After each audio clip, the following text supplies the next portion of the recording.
Okay, welcome back everyone. Nice to see everyone here. Welcome to everyone online who's joining us as well. We're going to start our afternoon session with breathing mindfulness meditation, and then afterwards I'm going to move into a talk on this topic of animal to human, the evolution of our consciousness. This is where I'm going to introduce you to the cycle of rebirth, the 5 realms of existence, and how it is that people actually see past lives and things of this nature. So I'll help you guys to start understanding that. So if you'd like to join for meditation, I'm going to start with the chanting. Then I'm going to come in with the guidance to guide you during the meditation. Then there'll be that period of time where it's just quiet and we're all meditating together. Then we'll come out of the meditation with some more chanting, and that's where I'll start today's class. Arahang Samma Sambuddho Mahakeva Bhutang Mahakavanang Apivateyami Savakato Mahakavata Tammo Dhammang Namasami Supatipano Mahakavato Sāvaka Saṅkho Saṅghang Namami Namo Rasa Bhagavato Arahato Samma Sambuddhassa Namo Rasa Bhagavato Arahato Samma Sambuddhassa Namo Rasa Bhagavato Arahato Samma Sambuddhassa Iti piso Mahakava Arahang Samma Sambuddho Vicacaranang Sammuno Sakato Rokavitu Anutero Purisa Dhamma Sati Satatawa Manusnang Bhutto Bhagavati.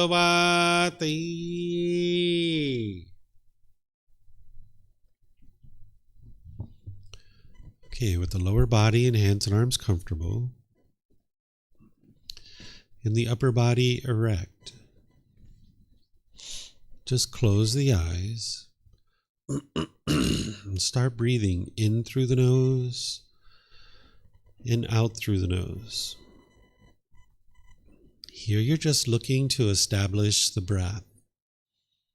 A nice, natural, steady, consistent breath. Not forced or controlled. Just a gradual inhale through the nose, experiencing the full breath. And then whenever you're ready, exhale out through the nose. Breathing in and out. Breathing in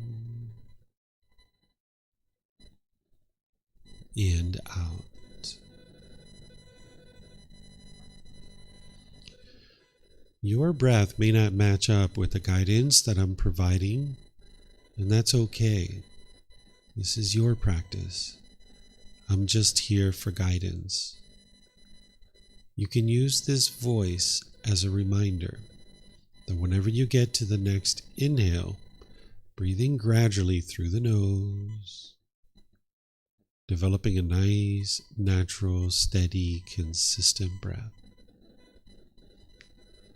And then whenever you're ready, exhale out through the nose, experiencing the full breath. Breathing in and out. Breathing in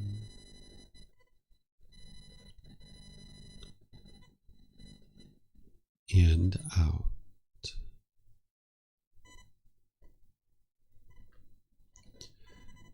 With the breath well established, start focusing the mind on the breath. Either the sound of the breath coming into the nose or the sensation of air moving over the skin into the nose. The breath is the present moment. Fixate the mind on the breath, the present moment. Breathing in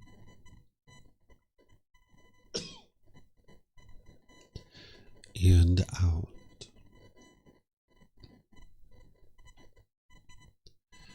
Breathing in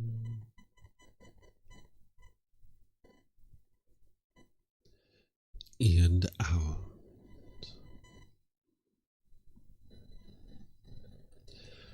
With the mind fixated on the breath, whenever you notice that it moves off the breath, cut that off, let it go, and come back to the breath, the present moment.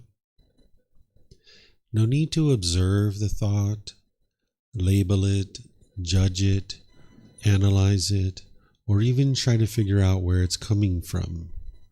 Whenever you notice that the mind is moved off the breath, cut that off, let it go, and come back to the breath, the present moment. Breathing in and out. Breathing in and out.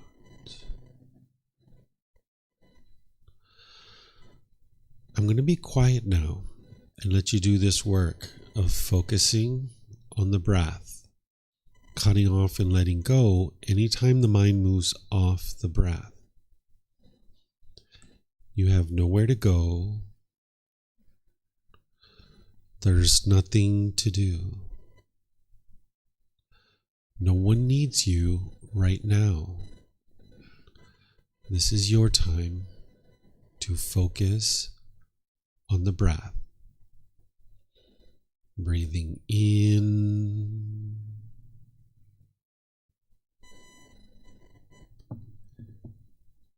and out.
สัมมาสัมพุทโธมหะคะวาพุทธังมหะคะวันหังอภิวาเทมิสวากขาโตมหะคะวตาธัมโมธัมมังนามัสสามิสุปฏิปันโนมหะคะวะโตสาวกสังโฆสังฆังนามามินะโมตัสสะภะคะวะโตอะระหะโตสัมมาสัมพุทธัสสะนะโมตัสสะภะคะวะโตอะระหะโตสัมมาสัมพุทธัสสะนะโมตัสสะภะคะวะโตอะระหะโตสัมมาสัมพุทธัสสะอิติปิโสมหะคะวะอะระหังสัมมาสัมพุทโธวิชาจารณังสัมมุโนสกขาโตโรกาวิตุอนุเตโรปุริสาธัมมาสติสัตตาตาวามนุสนังพุทโธภะคะวะติ Okay, if you guys would like to slowly make your way out of meditation. Okay, so welcome back to everyone here at the temple. Welcome back to everyone online as well. So I'm going to share this topic with you about animal to human, the evolution of our consciousness.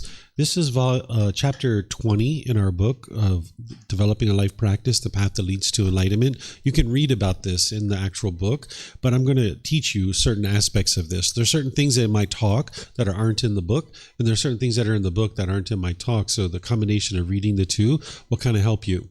Now, in terms of all the teachings of the Buddha, every single thing that he's teaching is independently verifiable. That if you learn, reflect, and practice his teachings, you can verify each aspect of his teachings. So whether it's the Four Noble Truths, the Eightfold Path, the 5 Precepts, meditation training, you can do this where you're learning, reflecting, in practicing, and you can see the truth for yourself, that it's working, that his teachings actually are explaining the truth, and so forth and so on.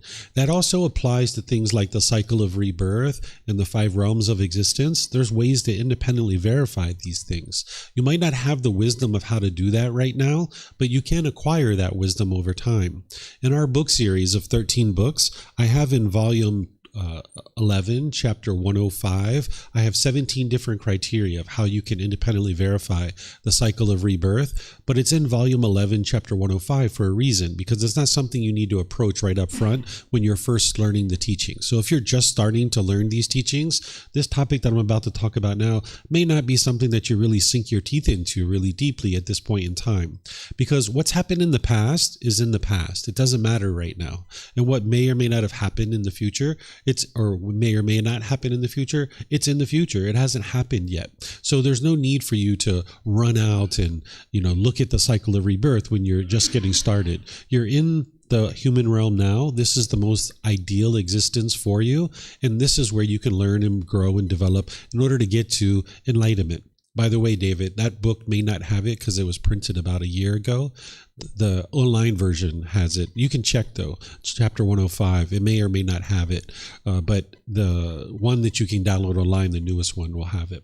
But anyway, the cycle of rebirth is something that you usually approach after you've been on the path for maybe a year and a half, 2 years, maybe even longer. Because like I mentioned, what's in the past is in the past. What happened in the future, it's in the future. It hasn't happened yet. So what you need to do is focus on the core central teachings, the 3 universal truths, the 4 noble truths, the Eightfold Path, 5 precepts, the meditation training. All of these things is what you really need to be focused on.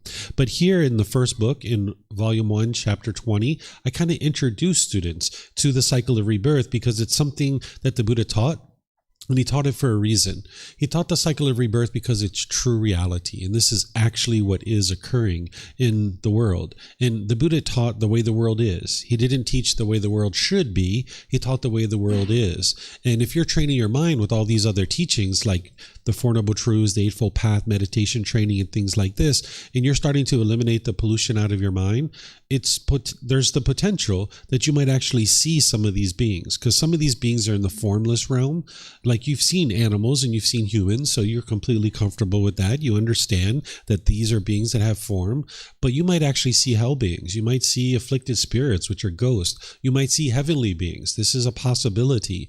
And if you saw these beings and you didn't understand that this is true reality, you could think you're going crazy. You could think something's wrong with you. So the Buddha needed to explain the cycle of rebirth so that you would understand these things, that when you see these various beings and you start having different experiences, like maybe you're remembering your past lives and you're starting to have vivid memories of being murdered, but you know that wasn't in this life, you need to be able to understand that's in a past life and you can set it aside and you don't need to be shaken up about it in this life. Or some people can hear communication from these beings in other realms. They can actually hear them talking and communicating. Some people would refer to that person as schizophrenic. But I understand that this is actually true reality, that these things do occur. And just like you can ignore a person at a restaurant, maybe 2 tables over, that is talking at a restaurant, you can ignore that conversation. You can do the same thing with these beings that are in the hell realm, the afflicted spirit realm, and the heavenly realm, if you understand that it's true reality and you understand how to not be distracted by that. So the Buddha is teaching these things for a reason. He's not just slipping it in, be like, aha, look, I got you. I taught you all this truth about the Eightfold Path and the 4 noble truths. Let me just slip in some cycle of rebirth on you over here. He's not doing that, right? This is true reality. This is what's truly happening. So as you're journeying on this path and you're starting to eliminate the pollution out of your mind, you might have some of these experiences. You might start observing your past lives. You may have already started to have those memories. You might see these beings in other realms. You might hear communication from these beings, and you don't need to be shaken up by this. You can understand that it's true reality. Even though this book has 17 different criteria that is helping you to be able to verify the cycle of rebirth, I can just give you a couple of those right now so you can see this, that you might not be associating certain things that you've been exposed to the cycle of rebirth, because oftentimes you're believing that you only have one life, because that might be what people taught you. Do you guys know what deja vu is? Has anybody ever experienced deja vu? Yeah, you know deja vu, right? So you're having some experience and it feels utterly familiar to you, but you know it hasn't happened in this life before, right? This is your residual memories from your past life. It's coming up to your surface of your mind. Have you ever heard or have you ever known anybody who's like maybe 6 years old, they've never seen a piano a day in their life, and they walk over to a piano and they can play masterful piano? This is their residual memories from their past lives. That's how they were able to do that, right? It's not like they were just, uploaded the classical piano into their mind. This is memories from their previous lives that their mind has retained, and now they're able to play classical piano like an expert, even though they've never seen a piano a day in their life, right? So you can see evidence in the world. This is just 2.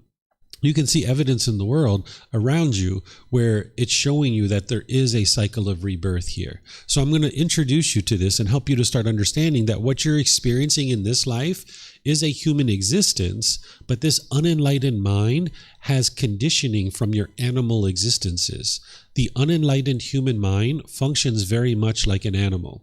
We are not animals, we are human beings, but our consciousness, having experienced so many different animal lives, has been conditioned to function very much like an animal. So now in the human realm, a human being can function like an animal. This is why sometimes people call us animals. Sometimes people think we're animals, but we're not. We're actually human beings. So when you come to understand that your unenlightened human mind is functioning like an animal, and this path to enlightenment is to become a better and better human being, then you can start seeing what you're doing is you're starting to shed your animalistic instincts. That's what you're doing to become this better and better human being. So you need to be able to see this evolution, because it'll help you as you're going about your day, making your way on the path to enlightenment. You can start to understand that what you're doing is shedding these animalistic instincts, becoming a better and better human.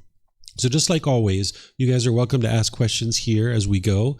And those of you guys online, you can ask questions as well by putting that into Facebook, YouTube, or Zoom, or raising your hand in Zoom and asking any questions that you like. So to talk about this evolution of our consciousness, let's first make sure you guys understand the problem in the consciousness, in the unenlightened mind, because we've talked about this at different times throughout this course and other programs that I teach. But I would like to just be sure you guys understand this craving, anger, and ignorance, or greed, hatred, and delusion. These are referred to as the three poisons, or the three unwholesome roots, or the three fires. The craving is that longing, yearning, chasing after the objects of your affection. And if you get what you want, you get those pleasant feelings. Happiness, excitement, elation, thrill, exhilaration, euphoria.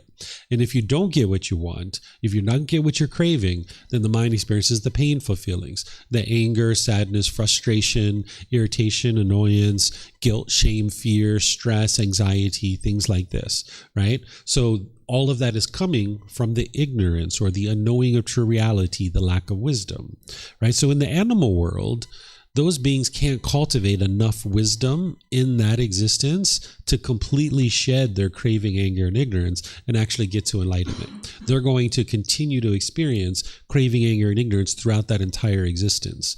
And then coming into a human existence, we can now shed this through the cultivation of wisdom.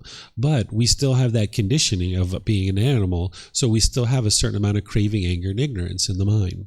There's also this personal existence view that we were talking about earlier, where the mind's clinging to this body or this mind is who you are. And I explained to you, as an animal, we needed that because we needed to know, I am a deer, that is a lion, and I need to run, right? I need to get away from this lion, right? We also needed this conceit. We needed that pecking order in the animal realm because we needed to know who's the matriarch of our elephant herd, because she's going to help us to survive. If we didn't know who the woman was that was above us, who was leading this herd of elephants, we wouldn't have survived because we wouldn't have known where the food is, the migration paths, the watering holes. We needed this pecking order in the animal realm. So we needed that ego in there, that conceit. So there's the current life and then our previous lives, which are conditioning the mind. We've had certain experiences. So for example, in this life, if we've grown up in a very hostile and harsh and bitter environment, where maybe our parents were yelling and hollering and argumentative and fighting all the time, we grew up seeing that, and our mind got conditioned to think that's the way that human beings function. And that's the way maybe we function to a certain degree. Or if we are around people with lots of ego, lots of arrogance, lots of pride, thinking they're above everybody, our mind would have gotten conditioned like that potentially to be able to think that way as well. And that's why we're influenced by the people around us. And the Buddha teaches you to cultivate wholesome relationships. Well, the same thing is happening in our previous lives too, that having been a snake or a lion or a horse or a dog or whatever it was, our mind was being conditioned to be a horse or a cow or a dog or a lion from seeing other lions or seeing other cows or things like this. So this conditioning follows the mind. Even though it's a new mind in every single existence, the cravings and residual memories go from one mind to the next. So I'll explain to you guys this in a moment. The cycle of rebirth and this continuous rebirth is going to result in continuous sickness, aging, and death. So as long as beings are continuing to be born, then there's going to continue to be sickness, aging, and death, and grief and sorrow and pain and displeasure over and over and over again. This isn't a pessimistic way to look at the world. It's just seeing true reality. Because obviously there's certain parts of the world that is very enjoyable and very lovely. And by the time you get to enlightenment, everything's enjoyable, everything's lovely. But in the unenlightened state, there's a certain amount of misery and despair in that unenlightened state, because there's those pollutions that are plaguing the mind. So if there's birth, there's going to be sickness, aging, and death, sorrow, grief, pain, displeasure, and despair. So what the Buddha is teaching you on this path is to eliminate the causes and conditions that are producing those discontent feelings, which is craving, desire, attachment. And then as you're eliminating that, you see your mind becoming more and more and more peaceful. But that is also the same cause and condition that is leading to the next rebirth. That's what's leading to continuous rebirth. So at the time of death, if there's craving in the mind, if there's craving, desire, attachment, that longing, yearning, if the mind's holding on, then it will lead to the next rebirth. The way that you can think about this is that if you have a fire that has logs, those logs are the fuel that's fueling that fire. And now that fire is sending off sparks into the air, and the wind is carrying that spark. And when that spark lands on the floor of the forest, it's going to ignite a new fire. It's a completely new fire. It's a different fire than before, but it was coming from the old fire. Because the old fire has fuel, it's sending off this spark that's creating a new fire. So your mind is essentially the same thing. The fuel is the craving, the anger, the ignorance. The Buddha talks about the fuel as the craving. We call these the three fires. Not only do we call them the three poisons or the three unwholesome roots, they're referred to as the three fires. And as long as those fires are burning in the mind at the time of death, it's going to create a spark which creates the new mind. So there is a body and there is a mind. They've come together for this existence. And at the time of death, they will separate. And now the body will deteriorate and the mind will also do the same thing. But if the mind has contents in it, if it has cravings and residual memories, those craving and residual memories need to find a new mind in order to then continue. So one of the ways you might think about this is if you have a box A, and you have box B. Box A is a certain size, certain color, certain shape, certain texture, right? And now there's certain contents in cardboard box A. Cardboard box B is a completely different color, shape, texture, completely different cardboard box. Now at the end of this life of this cardboard box, it's going to deteriorate and dissolve. But the contents in the cardboard box are still there. They need to find another cardboard box. So they're going to now go into this new cardboard box. So this mind that you have right now, there's contents in there from previous lives. This is how the mind experiences residual memories from previous lives. This is how you can observe previous lives, because you have these cravings and residual memories that exist in this mind. This is also how you experience Gama from one life to the next. When people talk about experiencing Gama from a previous life, what's actually occurring is you have cravings in your mind right now from a previous life. And now you're making decisions through those cravings that is producing Gama in this life. So let me give you an example of this. Let's just say there's someone named Bob. Is there anybody here named Bob, by the way? Is there anybody here named Susie? Okay, I'll use these two names, okay? So let's just say there's an individual named Bob in a previous life who was a human being. And let's just say Bob was very sexually promiscuous and he was having sex with lots of different people all the way through his life. He was getting married and divorced and he was having different relationships with different people. You know, he's just all through his life, he was having lots of sex. And then eventually he dies at some old age, 80, 90 years old, who knows, right? Okay, he dies. Well, now, because he wasn't enlightened and he still has craving, desire, attachment in his mind, those cravings and residual memories need to find a new mind. So it creates this new mind. And let's just say this new mind is Susie. And now Susie, as she's growing up, she has these craving and residual memories from Bob. And now Susie is also very sexually promiscuous. And let's just say that she's going around and having sex with lots of different people as well, in and out of relationships, broken relationships over and over. And let's just say around her 40s, she ends up contracting HIV. And let's just say she dies in her 50s, right? Well, this is her old unwholesome karma, right? This is from karma from her previous life, that she had cravings when she was Bob that never got extinguished. And now those cravings came into this new mind, and now she's acting upon those. So the karma that's going from one life to the next, it's not some mystical, magical thing. It's not a black cloud that's following you around. It's your cravings in your existing mind that is having you act upon things that you never extinguished in your previous life. Now you're experiencing results in your current life based on things that are occurring in your previous life, that you never extinguished those cravings, and those have transferred to the new mind, and now you're acting upon those. So that's how this is all happening. This is the cycle of rebirth and how it's happening. And now, based on the condition of your mind at death, that's going to determine which realm you're born into.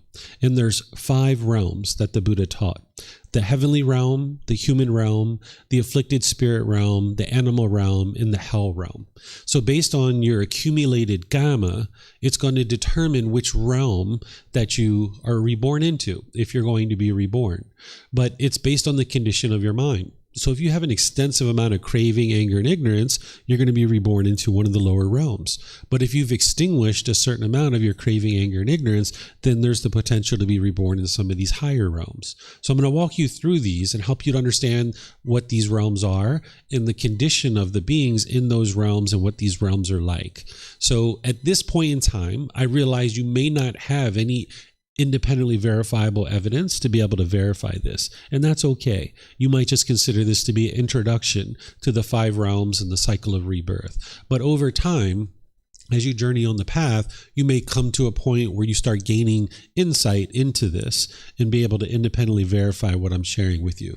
So this heavenly realm, this is a realm that is made up of formless beings, and these beings only experience pleasant feelings. They don't experience painful feelings, and neither painful nor pleasant feelings.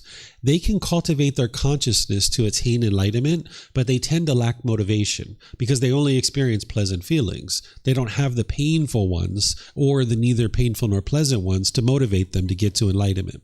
They have an extensively long lifespan. The Buddha talks about it as an immeasurable amount of time. During the lifetime of the Buddha, they could only count to up to the 100,000th place. They didn't have the millionth place.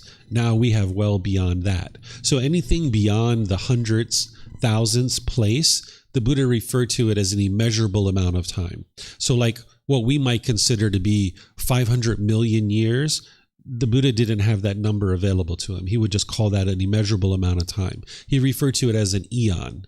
And he talked about this eon being an immeasurable number of years. And he talks about how the heavenly beings have multiple eons. I've seen him talk about heavenly beings living for as long as 500 eons. So how long that is, to the Buddha, was an immeasurable amount of time, right? So there's this enormous length of lifespan for a being in the heavenly realm. But this heavenly realm is not permanent. Oftentimes people are taught that it's a permanent place, but we understand the universal truth of impermanence, so we know that this can't be permanent. It's not possible for it to be permanent. So if you've been taught that the heavenly realm is permanent, that's not true.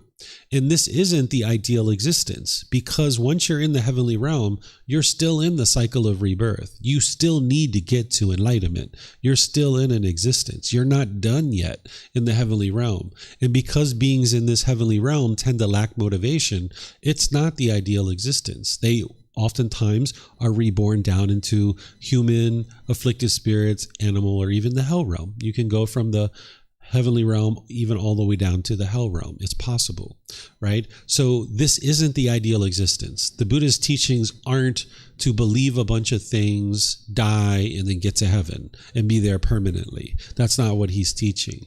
He's explaining to you that this is a realm. There are beings that are there.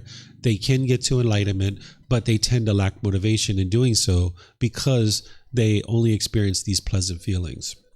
The human realm, you're probably most familiar with that one because that's what you're experiencing right now, right? These beings experience pleasant feelings, painful feelings, and feelings that are neither painful nor pleasant.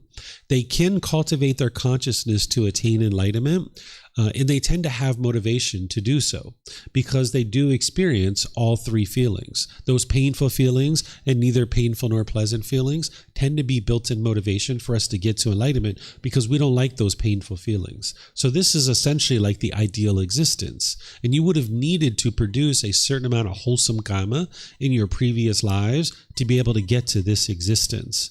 The Buddha describes this existence to be extremely rare to be able to get into this human existence. And he talks about not allowing it to go to waste.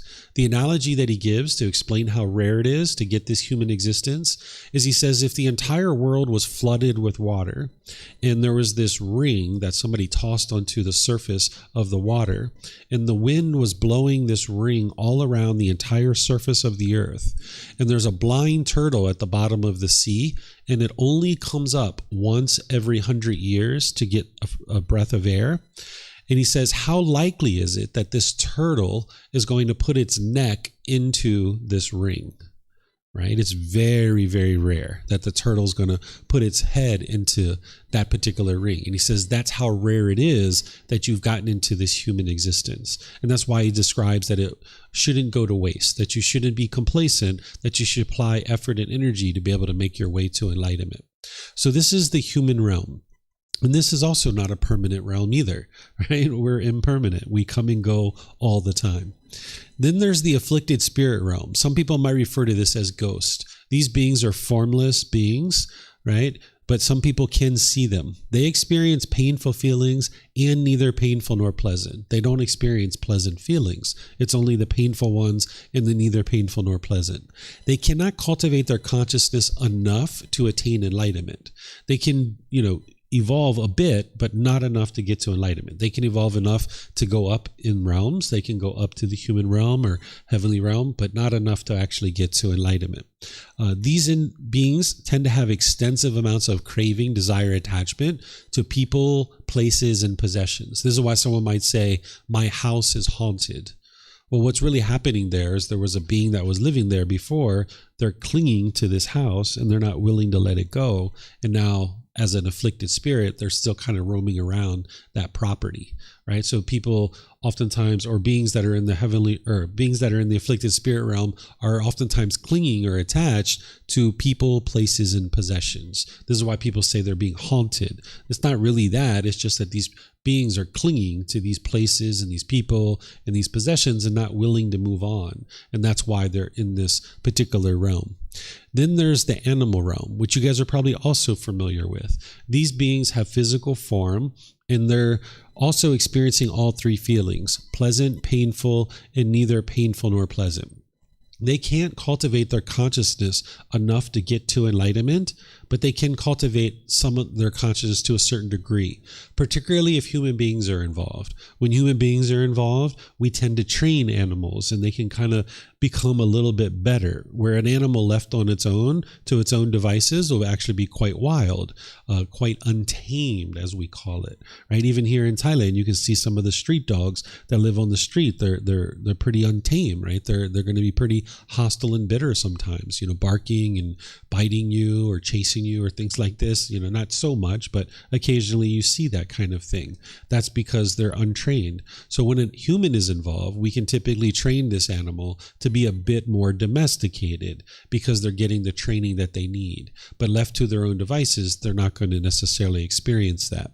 So they can't cultivate their consciousness enough to attain enlightenment. A dog can't understand the Four Noble Truths and the Eightfold Path and the 5 Precepts and all of these things to be able to cultivate the consciousness. They have no motivation to make their way towards enlightenment. They don't even know what that is. They're essentially operating on basic human or basic animal instincts, survival instincts. They're typically killing, stealing, having sexual misconduct. They're sleeping. They're eating, they're playing, they're fighting. These are the things that animals do. They're not sitting around talking about meditation and, things like this, right? The things that you guys can do. All right, so this is the animal existences, and these aren't permanent either. These realms are not permanent. Beings are moving in and out of these all the time. And then the same thing with hell. Sometimes people are taught that hell is a permanent existence and you're sent there by somebody. Some being is sending you to hell. This isn't actually true. It's a formless realm. These beings are experiencing only painful feelings. They don't experience pleasant feelings, are neither painful nor pleasant. It's only painful feelings, and they can't cultivate their consciousness enough to attain enlightenment. They have extensive amounts of craving, anger, and ignorance, and that's why they're in the hell realm, to extinguish that, right? So now in the hell realm, they will be working on extinguishing that, but they're not extinguishing it through the cultivation of their mind. They're extinguishing it through experiencing their unwholesome karma. So you can have beings that are moving in and out of these realms. There's no order of priority here. It's not like you move from hell straight to the animal, then from animal up, up, up. You can actually move from heaven all the way down. You can move even from hell all the way up to the heavenly realm. The Buddha talks about this. He describes how rare it is that would occur, but he says that can occur, that you can go from the hell realm all the way up to the heavenly realm. So beings are coming in and out of these realms at all different times. And this can help you to understand things like a 18-year-old serial murderer or 25-year-old serial murderer, right? So let's just say an individual was like a lion or a tiger as an animal, and then they were reborn right up into the human realm.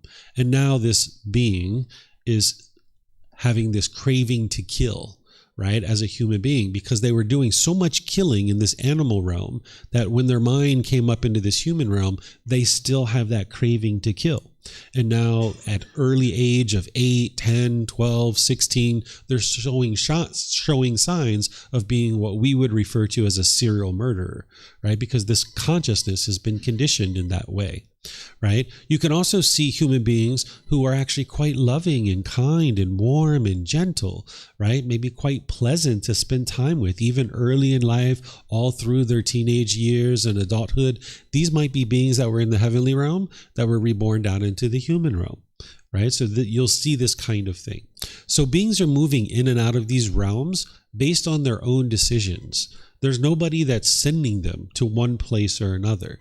If we're in the human realm and we don't cultivate our consciousness and we become to the point where we're having more and more and more craving, more and more and more anger, more and more and more ignorance, then our mind's going to end up moving down as we experience new existences after our human birth. We're going to be moving down into these lower realms. But if we're cultivating our consciousness, becoming a better and better human being, this is why by the time you get to the first stage of enlightenment and you die, you will come back right into the human realm.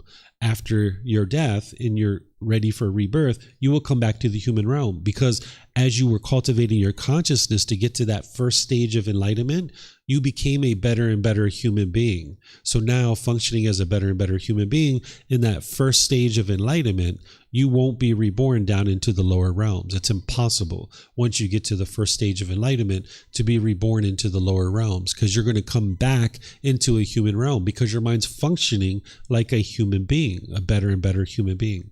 But if you're, say, in the human realm, and let's just say, use that same example of a serial murderer, you're functioning very much like a hell being, like an animal. So even though you came up into the human realm, you're going to potentially go back to the animal realm or down into the hell realm, because your mind is now functioning with this extensive amounts of craving, and now you need to go down here in order to extinguish that. So as a human being, I'll use this one because this is a common one people ask me about.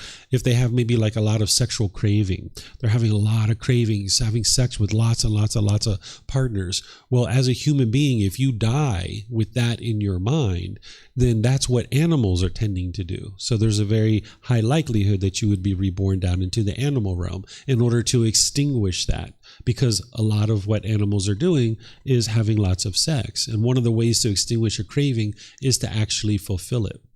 So beings are moving in and out of these realms at all times, and it's based on the condition of their mind at the time of death.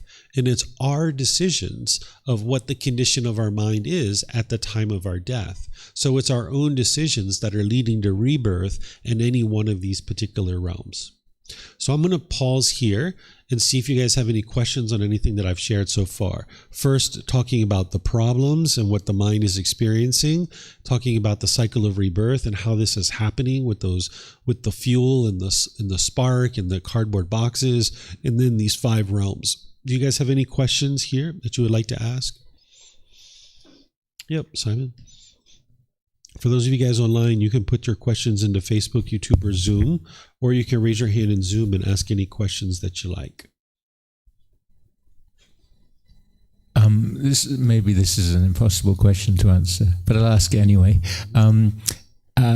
You mentioned about the likelihood of being reborn in the human realm, and the analogy of I think it was a turtle that comes up for air every 100 years. So given that,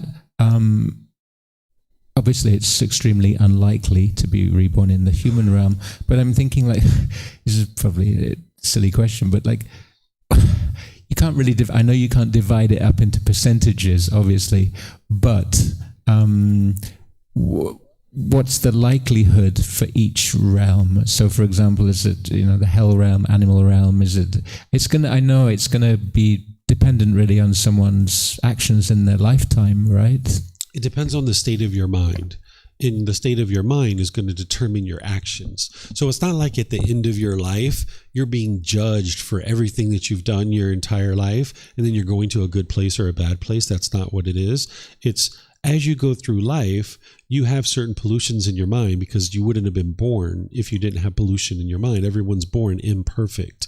And now as you're going through life, you're choosing or not to be able to train your mind and reduce your pollutions. So it depends on the condition of your mind at the time of death. So, for example, in the lifetime of the Buddha, there was an individual who had killed 999 people during their life. They ended up being a student of the Buddha and getting to enlightenment in that life. So I know that none of you guys have killed 999 people. I know that probably no one in this world has actually done that. So no matter what you've done in your past, you can evolve your consciousness to the point where you can get to enlightenment in this life. So even though that person had killed 999 people in their current life, they were able to extinguish all of that craving, anger, and ignorance, and getting to enlightenment in that particular life, and then they weren't reborn anywhere, right? So it's not like the totality of your life is looked at by some supreme being to decide where you're going to go. And there's no percentage of likelihood of where you might go, because it all depends on the state of your consciousness at the time of death. Mm-hmm. And that's a function of your own personal decisions, not anybody else's decisions. Mm-hmm. I have a question. Mm-hmm. Yep. Yes. So by looking at this, my mind tries to see where I want to go next. And I see, I want to be in heavenly realm. Mm-hmm. But those beings also have cravings, right? Mm-hmm. So what kind of cravings would I still have to not be able to attain enlightenment and stay in the heavenly realm? Well, that's one craving right there, to be in the heavenly realm, right?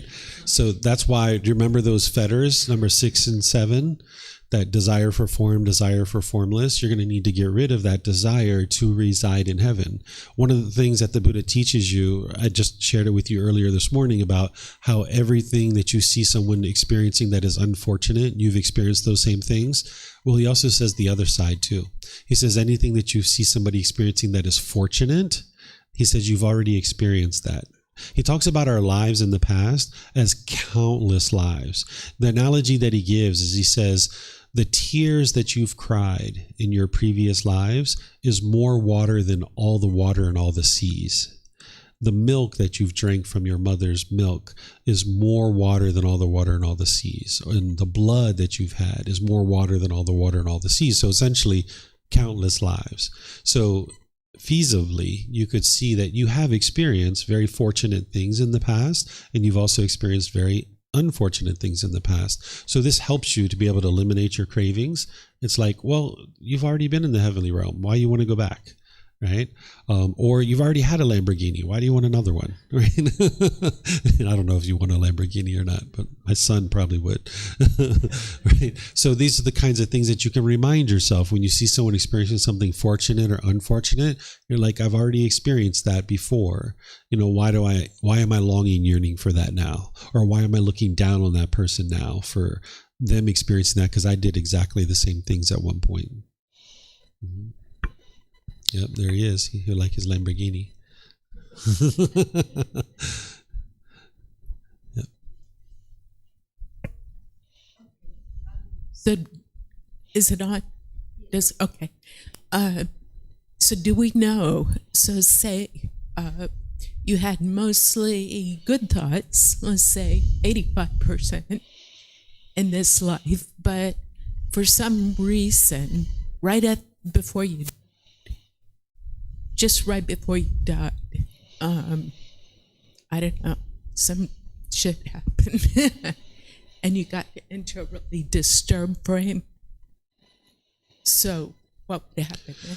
So when I say that your rebirth is determined based on the condition of your mind at the time of death, what I mean by that is the level of pollution, not just the thought that you're having at the time of your death. Okay. So like if you have, 80%, we'll just use numbers, 80% craving, 90% anger, 98% ignorance, this is really high pollution, you're going to be born into lower realms. Whereas if you've worked on all of this stuff and you have, 10 or 20% of craving, 10, 20% of anger, 10, 20% of ignorance, you're not going to be necessarily reborn in the lower realms because you have a bad thought.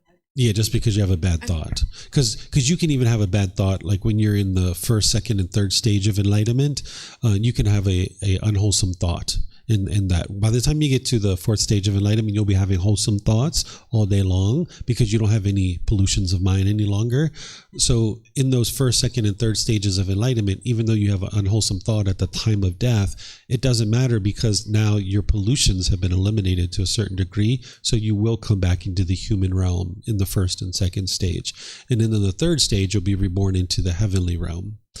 If you're in the third stage of enlightenment. But that's not the only way to get into the heavenly realm. Sometimes people think there's only like one door to get into something, right? But you can actually get into the heavenly realm even if you're in the jhanas. You can get into the heavenly realm. So there's multiple potentials here. It's not like an exact science. So what I encourage people to do is work on eliminating your pollution as much as possible. Get as close to enlightenment as possible, if not enlightened, because there's no reason why you can't get to enlightenment in this life and then enjoy the rest of your life with that enlightened mind. But for some reason, if you fall short, all that work that you're doing now, it's going to benefit you in the future life. And maybe there was a being before you that was doing work and now it's benefiting you. Maybe you're finding it quite straightforward to learn these teachings. And maybe that's the residual memories that you're having from previous lives. But some people, when they learn the teachings of the Buddha, they find it very challenging, very difficult. And that could be because you didn't learn these in a previous life. But now, whatever work you do in this life, should you have to be reborn, it's going to help that next being. But ideally, you would get to enlightenment in this life. Mm-hmm. Can I? Mm-hmm. Yeah, it's still on, I think. Mm-hmm. You just turn it off. Oh, shoot. I might have to think. That's okay. Yeah, we can come back. No worries. Someone else have a question? Yeah. I'm not sure who's first or second. Up to you guys.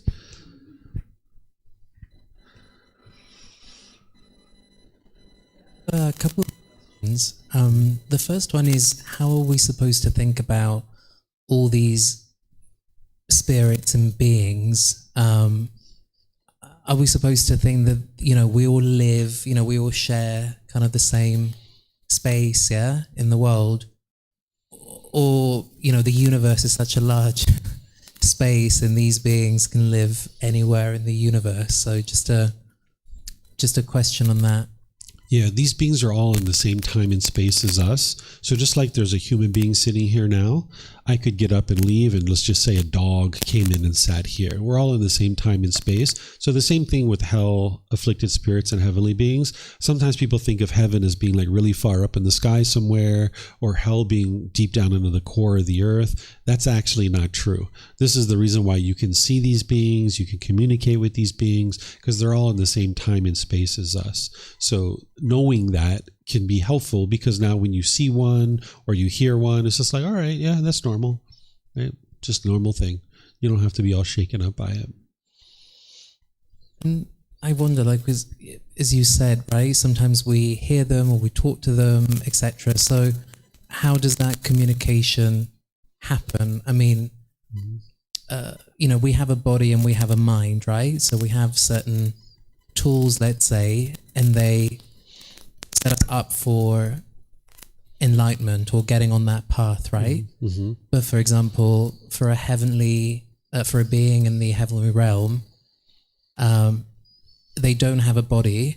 I'm not sure if they have a mind, but they can cultivate the consciousness, right, to attain enlightenment. So how does that work in these different realms of existence? Yeah, all these beings have a consciousness. They all have a mind. And they all have certain degrees of pollution. And the way that these beings communicate with you is through your own mind, is they can essentially insert thoughts into your mind, and you'll have that thought. You can almost hear like a voice in your mind. Sometimes you might have experienced this, where it's like there's some little voice in your mind, and you know that it's like you don't think that way, but this being is maybe trying to influence you in a positive or negative way. So the afflicted spirits and the hell beings are trying to motivate you in a negative way, in an unwholesome way, to do unwise things. And the same thing as this being Mara, or what you might refer to as the devil or Satan. These heavenly beings are looking to motivate and influence wholesome things, as well as this being God is interested in doing those things. But ultimately, it's your choice of what you choose to do. But they can essentially insert thoughts into your mind. And now, based on your wisdom, you're going to decide to do either wholesome or unwholesome things. So just like you can be in a group of people, 5, 6, 8, 10 friends, and you could be hearing them say like, hey guys, let's go over here and snort some cocaine. And you're going to make a decision about that. You hear it in your ear, and then you're going to make a decision. But you could have some people say, hey, let's go visit this orphanage and donate some funds over here and donate our time to help them. And then you're going to be influenced by that potentially. You're going to make a certain decision either way. So these beings are doing the same exact thing. It's just not like a vocal thing. Some people do experience that. I've never experienced an actual spoken voice. I've always heard it inside my own mind. And now you will either be influenced in that positively or negatively, or just choose to do nothing. And that's why it's so important that you have the wisdom on board to know what's wise or unwise. Not only because human beings could potentially influence you, but these beings as well. And now you need to decide what you're going to do at any given time in the world.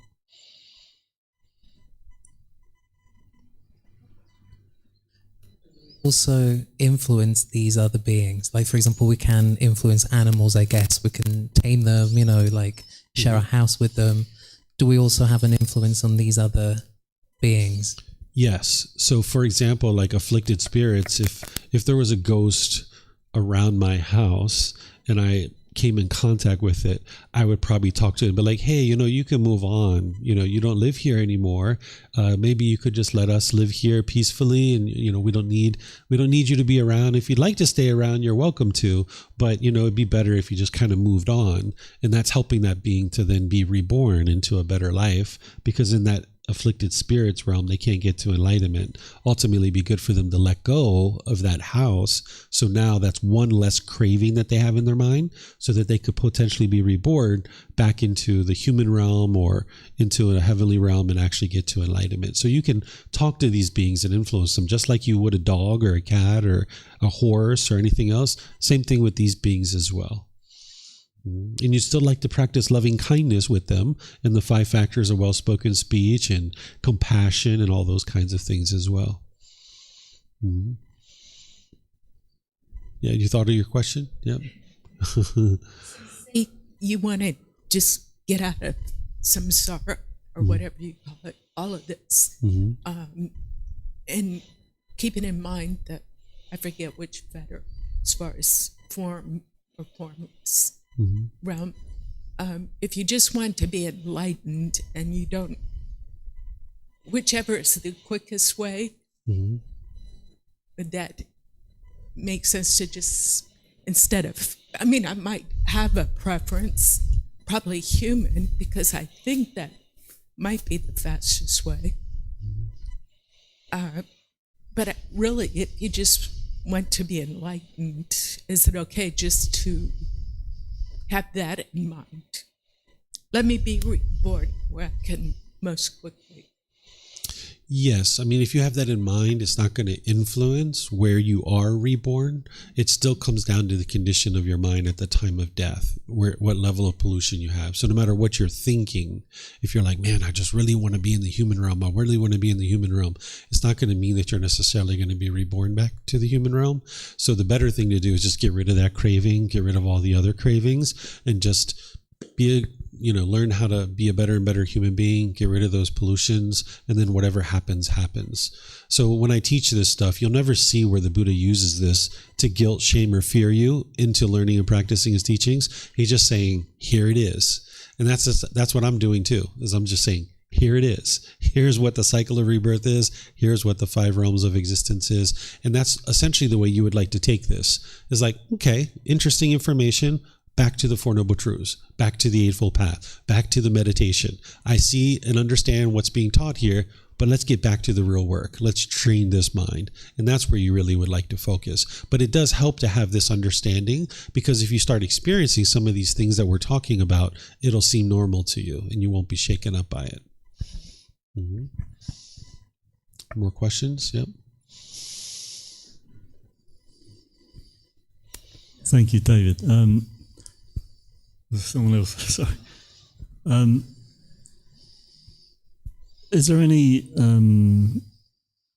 way to begin to think about unaccountability in a way? I can think of perhaps mental illness, acute mental illness, which is sometimes organic and sometimes the result of an incident, and where somebody may not have the ability at all to attain any wisdom or make any skillful decisions. Similarly, and I'm not making a comparison, that feels very wrong for some reason, but animals, how accountable can we hold an animal for animalistic kind of instincts? Mm-hmm. I'm hungry, you're meaty, that's it, But it's more about the mental illness. I wonder, with being incapable completely of understanding teachings or accessing those teachings, and using that for cultivate wisdom and make skillful decisions. It seems tough. Whatever somebody is experiencing is a result of their decisions. Okay, so that's where you need to be able to see that, because these things that people are referring to as mental illness, in the vast majority of the case, these things are not biological. It's not something that they're deficient. It's not like their brain is defective. Like if someone has depression or bipolar disorder or schizophrenia or anorexia or bulimia or ADHD, ADD, PTSD, all these things, these can all be explained through the teachings of the Buddha, and just an individual has an untrained mind. So these things are all impermanent, and they can actually transform their mind if they know how to do that and if they choose to do that. But there are some rare cases where what you're, I think, trying to focus on is like a traumatic brain injury, right? Where like they physically don't have the faculties to be able to take in intellectual information and then do something with it and become wiser. And if that's the case, that traumatic brain injury came from the results of decisions that were being made at some point in line, either in this life or some previous life. And now if they're in this human realm, incapable of cultivating wisdom, then they will experience a rebirth, or they could get to enlightenment at death as well. That's an option, that the potential to happen as well. So that being is going to potentially need to have another birth in order to be able to then work on their mind and potentially get to enlightenment. So we've all having this sequence of events that is occurring, and that's one of the reasons why the Buddhist shares, like, don't let this human life go to waste. You have this mind, you have this body, you have this life. Apply dedication and diligence to be able to make your way to enlightenment. But for that individual who is incapable of cultivating wisdom, they're either going to need to be reborn into another life, or they could potentially get to enlightenment at death as well. Mm-hmm. Mm-hmm.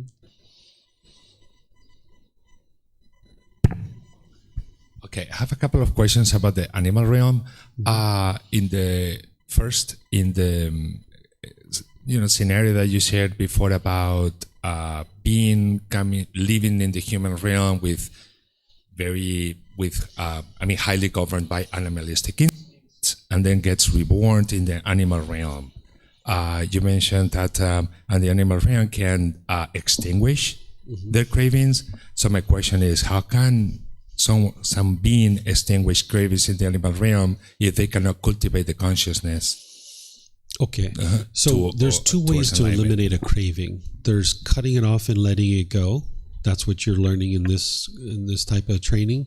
There's also fulfilling a craving. And you can even do that here in the human realm too. Like, for example, if I always wanted to go to the Philippines and I have this longing, yearning to go to the Philippines and I just can't get it out of my mind, I can't cut it off and let it go. Well, just go to the Philippines and go look around, go check it out. And now that you've been there, done that, all right, I don't have that craving anymore. But the problem is that the human mind, if it doesn't understand craving, desire, attachment, it will just crave something else. And then now it wants to go to Tokyo and Beijing and all these other places, right? So by fulfilling a craving, you can actually extinguish it. So if an individual has a high degree of sexual craving, for example, in the human realm, and they die with that, they can potentially be reborn into the animal realm. And now in the animal realm, they're having lots and lots and lots and lots of sex, and they're extinguishing it through fulfilling it. And you can actually do that in the human realm to a certain degree too. So that's how they do it, is they're not conscious that that's what they're doing, but in that existence, because they're having lots of sex, their cravings are being extinguished.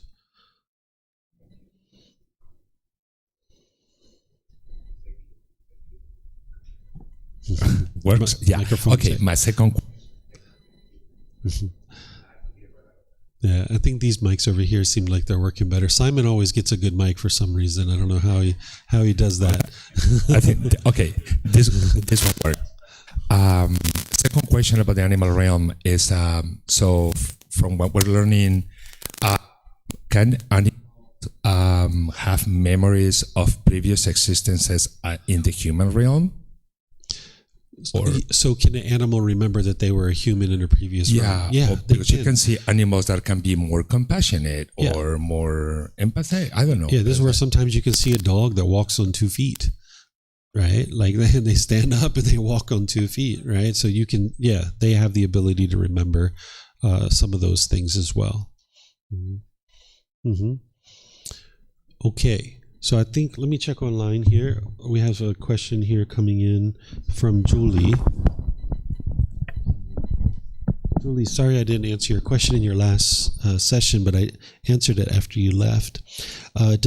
Julie's asking, does this mean there is only a particular number of souls, lives, beings in this world?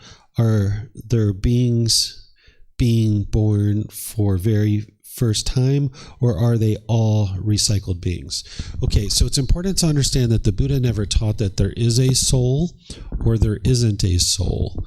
This is something that people tend to talk about. They even attribute it to the teachings of the Buddha. He left it as an undeclared teaching. The idea of a soul conflicts with the universal truth of impermanence, right? Because if we have a permanent soul that goes life to life to life, this is conflicting with the universal truth of impermanence. It also conflicts with the universal truth of non-self, for those of you guys that have learned that, right? So he didn't teach that there is a soul or there isn't a soul, but what you were saying there is like beings, right? So based on everything that I understand, the beings that are in the world are the beings that are in the world. And these are beings that have been recycled, right? There's not a being that comes into the world brand new for the very first time.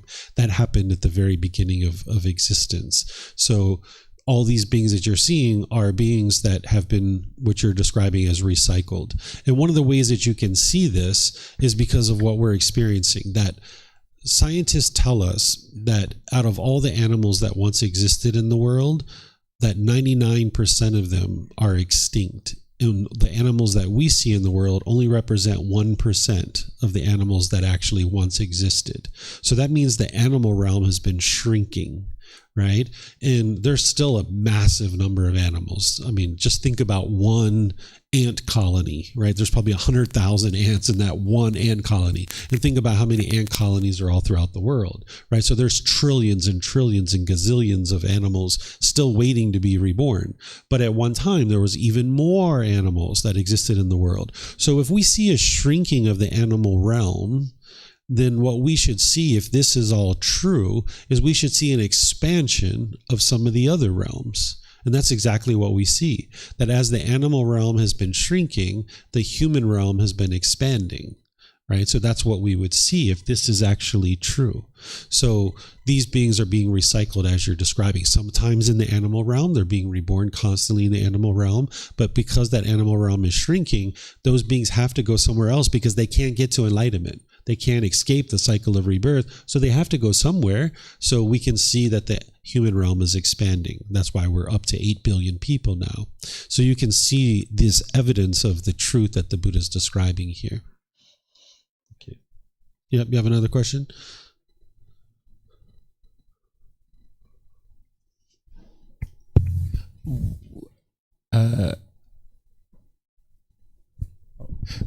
Can you talk a little bit about, I was curious about the idea of somebody perhaps being what we would say is being possessed. So for example, you see it in horror movies, things like that, when someone's possessed by an evil spirit. So if somebody, for example, maybe if someone's born and, as you alluded to before, and someone's doing something terrible, or maybe somebody's living their life and then they suddenly snap and do something terrible, and could that be possession in a bad way by one of the hell realm spirits? And on the other hand, if somebody, maybe they lived their life, hasn't been such a great life, and then they suddenly change and they do some amazing things, could that person be, possession or infiltrated by the heavenly realm? So it is possible for these beings to take on, a human presence, a afflicted spirit or a hell being can do that. Some of them are very powerful, but in order for them to be able to do that, the person's mind has to be deteriorated to a certain degree that the mind is allowing that to occur. So if you're practicing good, wholesome moral conduct, wise decision making, things like this, you're protected. Those beings can't do that to you. And that's where you essentially get into the jhanas. Remember, the Buddha was saying how you've blindfolded Mara, but prior to the jhanas, these things can happen. So oftentimes those things are happening to people who are doing worship of spirits, and they're diving into the occult behaviors and things like that. Their mind is open to it and susceptible to it. So it's not like Simon sitting here today, someone's going to snap their fingers and instantly you're possessed. This is something that the mind would invite in based on its lack of wisdom and its heavy pollutions. I haven't heard of heavenly beings taking over, and I haven't witnessed it for myself. And even hell beings and afflicted spirits taking over a human being. I've never seen that. I've talked to people that have seen that, and I've seen things like that, but I've never witnessed it for myself. I have had opportunity to independently verify each one of these realms, so I know these realms exist. But some things like that, I've heard of them occurring, but I haven't actually seen it with my own eyes. Julie is asking more here. She says, does this mean animals become extinct is due to the increase in population of people? In some cases, yeah. That is the case. But I wasn't describing that. I was just describing that if we see a certain realm shrink, we should see another realm expand, right? So that's what we see with humans and animals. Okay, let me see if we have anything on any of our other platforms. Okay, I don't see any. Oh, you have a question? Where? Joe? Okay, go ahead.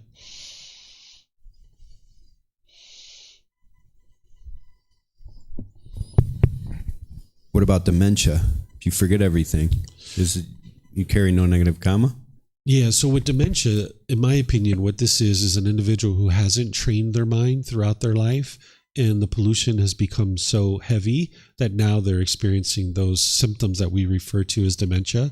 For someone who's trained their mind and who has gotten to enlightenment or close to enlightenment, they're not going to experience dementia. It would be physically impossible, because oftentimes we're thinking of these things as a biological thing, something, a problem with the brain. And scientists can look at the brain activity and they can see, a dementia patient versus other brains that are functioning in a different way. But remember, everything that we're doing is with the mind. And if we train the mind, it's physically impossible for that mind to ever experience something like dementia. But yeah, that individual would have not trained their mind for an extensive period of time, and now it's experiencing those symptoms that we refer to as dementia. But had they trained their mind earlier in life, they wouldn't have gotten to that point.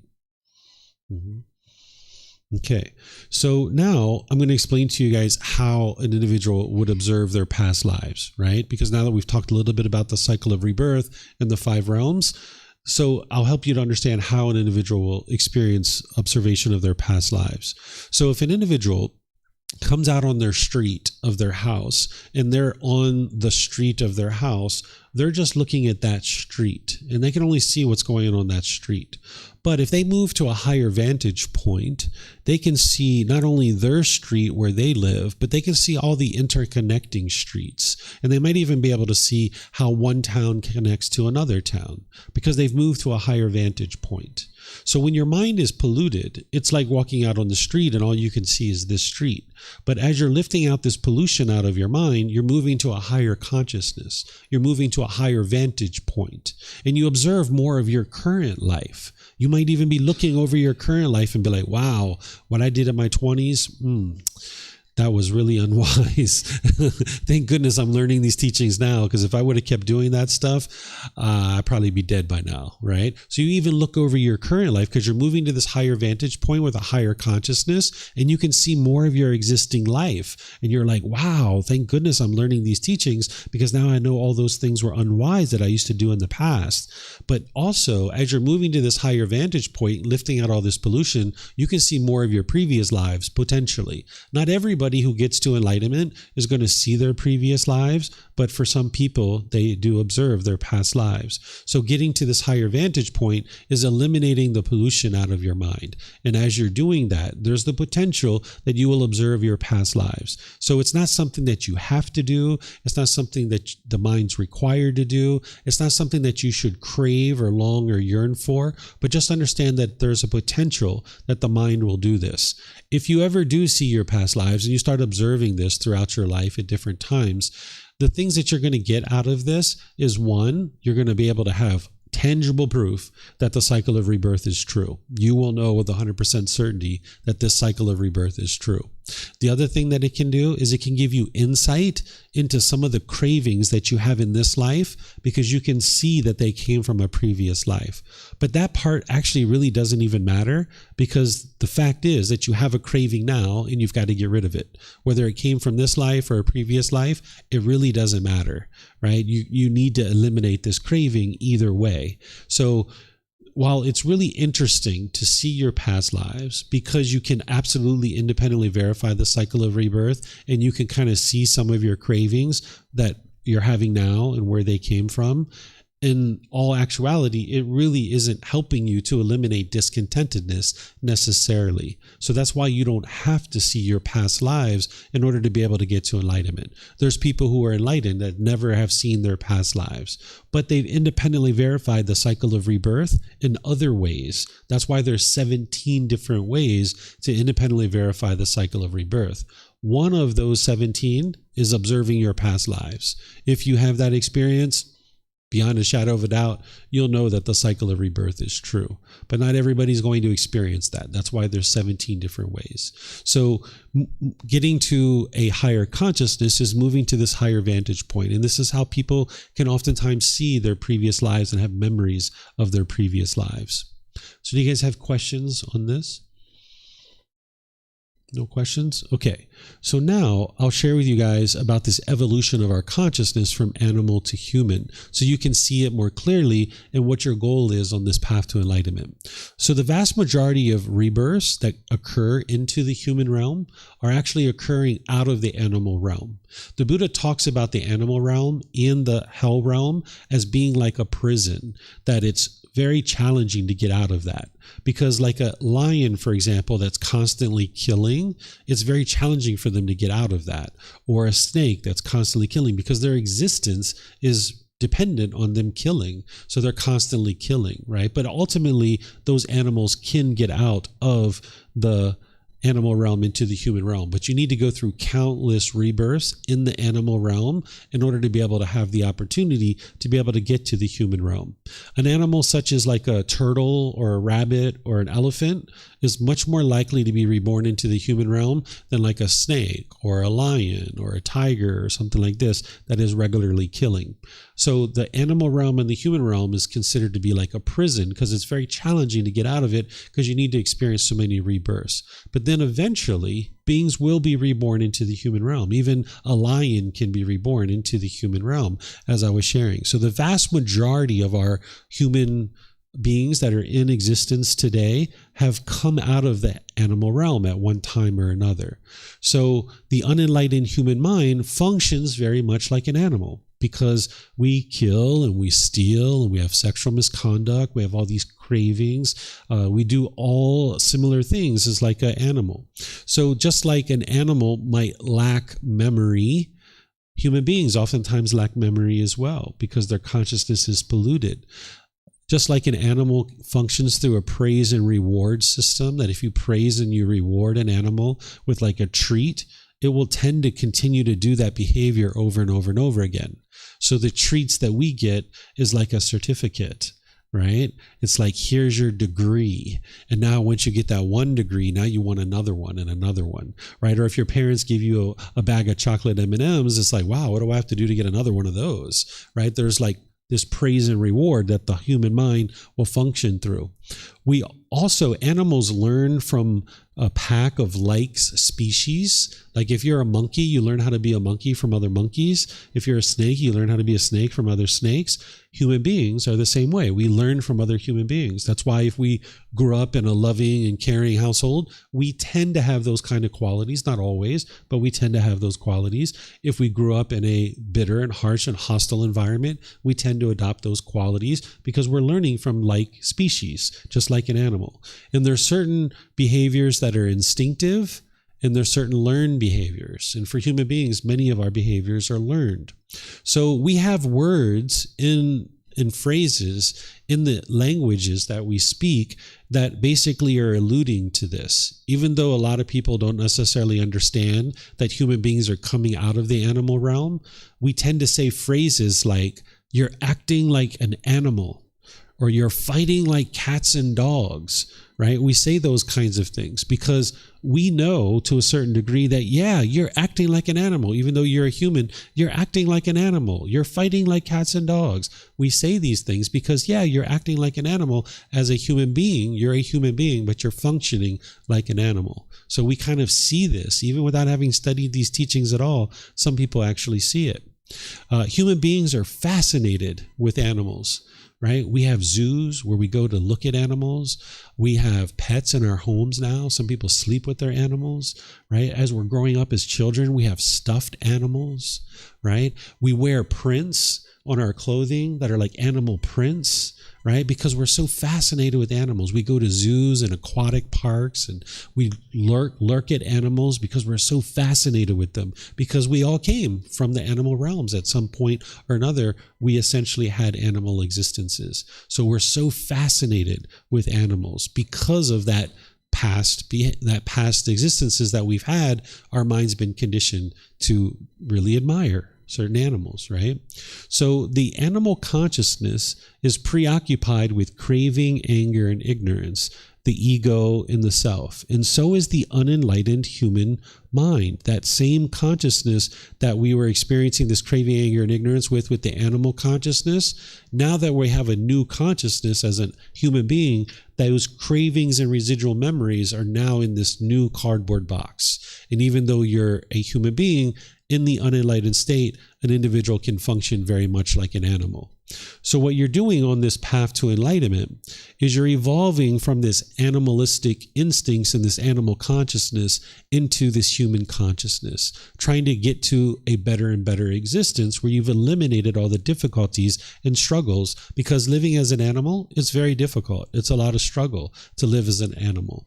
So what we're doing is this path to enlightenment is helping us to end this cycle of rebirth so that we can shed these animalistic instincts. So this will help you when you're in a conversation with your friend and you see your ego arising, you see that conceit arising where you're measuring and comparing yourself to the people around you, maybe your coworkers. Remind yourself, that's an animal. That's the animal instincts looking for a pecking order. Stop that. Cut that off. Get rid of that. You're a human being now. You don't need a pecking order. Everybody's equal. If you're in a conversation and you start getting angry and bitter and harsh and hostile and you want to yell and scream at this person, remind yourself that's animalistic behavior. That's you trying to growl and roar. Do things my way. That's the animal, right? And you're like, no. I'm shedding that. That's what this path to enlightenment is. If you're noticing that you're having a lot of sexual cravings and wanting to go around and have sex with a lot of people, remind yourself that's the animalistic instincts in your mind, where your mind's been conditioned to do that. You need to shed that and get to the point where you're functioning as a better and better human being. Maybe have one partner for an extended period of time. And then when you're done, if you're going to move to another partner, go to another partner. Or maybe you decide to eliminate sexual activity 100%, right? So you need to be able to see these animalistic things that your mind's been conditioned to do, and that you're shedding all of that to become this better and better human being. The Buddha talks about an enlightened being as a perfect human being, as a perfect being, because this enlightened being is now functioning in a way that you're not causing harm to any other beings. Not a perfect being in terms of you're better than anybody else, because that would be conceit, but just you're not causing any harm to other beings. Whereas an animal, you're still causing harm, right? As these dogs, they bite you, they, do different things like this, right? You're not doing that as a human being. You're not biting anyone. You're being loving and kind and warm and gentle to everybody around you. And your life is utterly peaceful and joyful. So if you start identifying these animalistic instincts and what you're doing in this human realm as an unenlightened being, it can help you to start shedding that stuff to become this better and better human being. So the condition of our planet is due to the humans' craving, anger, and ignorance, right? That as we have craving, anger, ignorance, our mind is making unwise decisions. And when we see hostility and fighting and wars and pollution and all these kinds of things, people stealing from each other, murdering each other, raping each other, this is all from craving, anger, and ignorance, that the mind's doing that. That's like a bunch of human beings functioning like animals. That's what's occurring, right? So what you would like to do is evolve beyond all of that and transcend all of that. So each human needs to decide whether they're going to walk towards the light or continue to be in the darkness. Being in the darkness is to go back down towards the hell, animal, and afflicted spirit realms. Walking towards the light is to train your mind to become more and more wholesome, more and more wise, and walk towards this enlightened mental state. Okay, so this is everything that I have to share with you guys on this. Let me know what questions you guys have. Looks like Amen has a question. Thanks, David. Just one. These sort of would seem to attribute a lot of the negative behaviours of animals, the animalistic, ravaging kind of behaviours to them. I know a group of people back in England, and they were kind of tired of the system.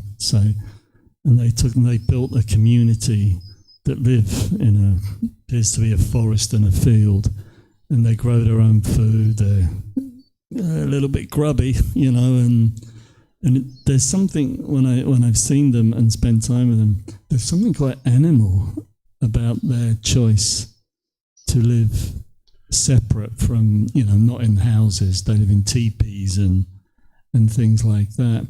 But, they have this, in my opinion, a wonderful message. There's a lot of love. I sensed a lot of love amongst the people there, and they're working hard to live together in peace and harmony. And so sometimes I think but they're definitely an animal. Living in the woods, carving homes out of bits of trees and things like that. There's something of the animal about them. I wonder if some of all these attributes attributed to these things. It's almost like there's some good there too. I look at some animals and I look at dogs, and when it gets hot, they go and lie down. And I guess that's wisdom that tells them to do that. It's quite simple in a way. Yeah, I don't think about living in the woods as being animalistic, because that's actually how we started out, living in the forest as human beings. Some of us live in towns and cities. Some of us live in the countryside. Some of us live in the jungle or the forest.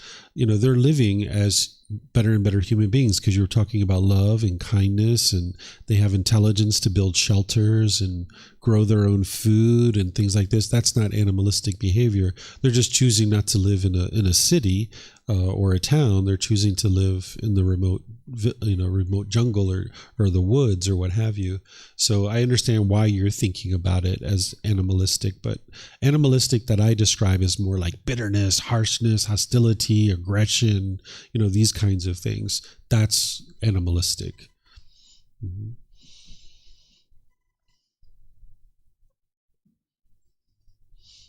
Can I ask a question? So nowadays, a lot of people, they have cats or they have dogs. Mm-hmm.